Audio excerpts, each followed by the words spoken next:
प्रक्षेप क्या है समझिए। ढेला देखा है ढेला, अरे ढेपा ढेला के हमको को चला के फेंकल सो देख हो देख और देख कितना पुताली जाता फेंकल लोग रे कतना तो नीचे को चिल्ला अरे बाप रे बाप फोड़ दिलस रे फोड़ दिलस उहे प्रक्षेप हो का हो। चाहे तो ढेर हो सकता है, अभी डिपेंड करता कि कौना के चाहे, पहला के चाहे कि दूसरा के चाहे कि तीसरा।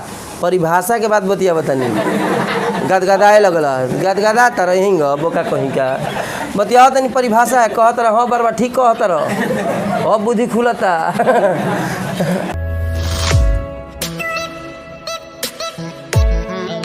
हेडिंग दे दीजिए प्रक्षेप्य, अंग्रेजी होता है प्रोजेक्टाइल। डोंट डू हेलाइन को हियर तो इधर बोका कहीं का हेडिंग द प्रक्षेप्य प्रोजेक्टाइल।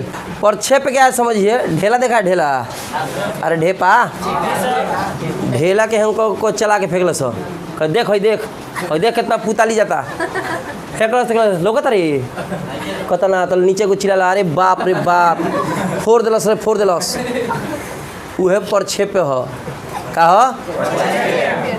प्रक्षेप देखिए क्या बता ईंटा को प्रक्षेप कहते हैं, ढेला क्या कहते हैं। ढेला को लेके जैसे ऊपर ऐसे फेंकते हैं ना हम तो ऐसे आके गिरता है। अब गिरते तब चाहे ऊपरों से सोझ फेंकबो नहीं हो तब हूँ आके नीचे गिरी काहे कि माई टाना तारी का कर तारी माई कौन माई बस बस धरती माई है। देखो है एक शख्स है बबुआ नीचे से ढेला फेंक लेन कि देख रहे कंडे वाला आ फेंकता नहीं है कहाँ खराब बा दूसर का आँख पर गोल है उयम्मा समझ रहा ना। तो जब फेंक रिया था तो हे माहे फेंक रही तो हई दिशा में फेंक ले रहलू लेकिन हम नाच के गिर गई कहे कि लड़का के ताकत हे माहे रल आ माई के ताकत हे माहे बा तो बेटा तो निशा हे माहे घूम गई लेकिन पूरा सीधे नहीं। अगर यहाँ से आकर टोटल बल हर चीज़ का ख़त्म हो जाए तो इस सोझे भागते चल जाए। तो हम बता रही है सुनो समझो पहले। अब इसमें ऊपर की तरफ फेंका वो बिंदु से आके मान लो ए बिंदु पर गिरा तो जमीनवा पर जितना दूरी तय करेगा उसको कहेंगे क्षैतिज परास। क्षैतिज परास माने रेंज। जमीन पर तय दूरी क्या कहेगा। कोनो वस्तु के फेंकब हेंग के आ जाई नू तो कहीं ना कहीं रुकी तब ही नीचे गिरी। ऐसा नहीं खे कि रुकल ना नीचे गिर गई हेंग फेंकल आ कहीं ऊपर जाके रुकेगा तब ही नीचे गिरेगा गिरेगा नहीं तो किसी ना किसी बिंदु पर जाकर रुकेगा वहाँ से सीधा दूरी नीचे खींचेगा ना तो उसको कहेंगे महत्तम ऊंचाई। अब हई बिंदु सबसे ऊंचा है ज़मीन से, बाकी सब बिंदु क्या हो जाएगा छोटा हो जाएगा। इसको कहेंगे मैक्सिमम पॉइंट महत्तम बिंदु। यहाँ पर वस्तु के बेग कितना 0। अरे नहीं बुझा अरे बोकाबा फेंकबे तो जाके ऊपर टिकेगा नहीं टिकेगा और ऊपर जाके रुकेगा कुछ सेकंड खातिर रुकेगा तब ना नीचे आएगा। तो जहाँ रुकेगा वहाँ वो महत्तम बिंदु वहाँ से सीधा जमीन पर खींच देगा डरार। इसको कहेंगे महत्तम ऊंचाई। छोटा एच भी दे सकते हैं या बड़ा एच भी दे सकते हैं। समझ रही है कि नहीं समझ रही है। जमीन पर तय दूरी भैया प्रारंभिक बिंदु कौन बिंदु वही कौन बिंदु प्रक्षेप्य को मैंने ढेलावा को किसको प्रारंभिक बिंदु से महत्तम बिंदु तक जाने में जितना समय लगा उसको कहेंगे आरोही काल।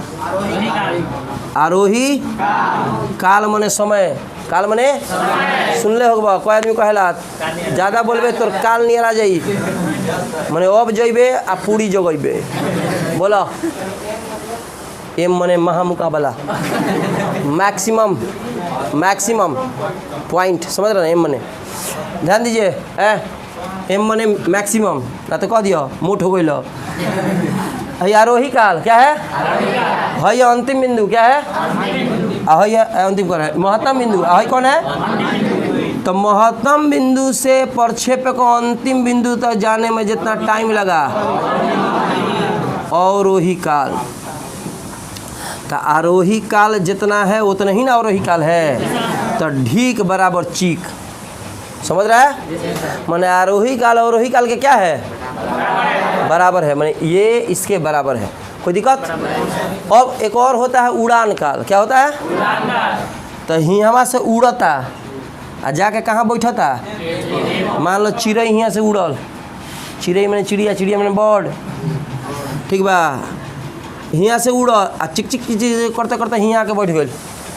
तो जितना देर ओकरा समय लागल उड़े में, जितना देर हवा में रहलस ये चिड़ै, ओकरे कहा उड़ान काल। तो कहा जाएगा प्रक्षेप, प्रारंभिक बिंदु से अंतिम बिंदु तक जितना देर हवा में चले उसको कहेंगे उड़ान काल। चाहे कहोगे प्रक्षेप को उड़ने में जितना समय लगे उसको उड़ान काल। चाहे कह सकते हैं आरोही काल अवरोही काल के योगफल को, चाहे तो ढेर हो सकता है। अभी डिपेंड करता कि कौना के चाहे, पहला के चाहे कि दूसरा के चाहे कि तीसरा।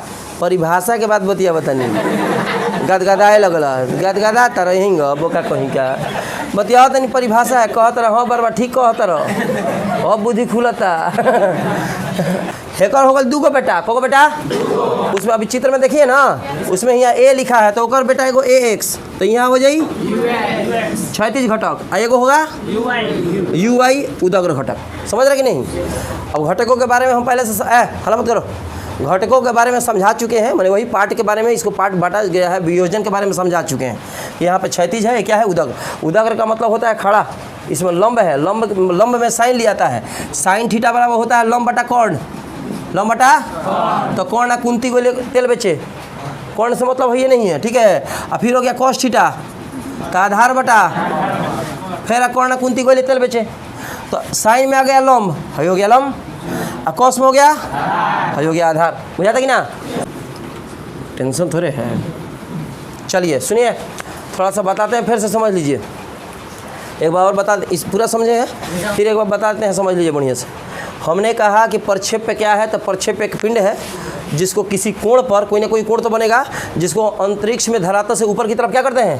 फेंकते हैं। उसको क्या कहते हैं? प्रक्षेप कहते हैं।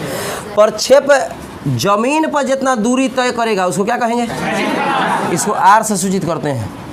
प्रक्षेप जाकर जिस बिंदु पर उसका वेग 0 हो जाए उसको महत्तम बिंदु, महत्तम बिंदु से जो लंबवत दूरी होती है उसको महत्तम ऊंचाई कहते हैं।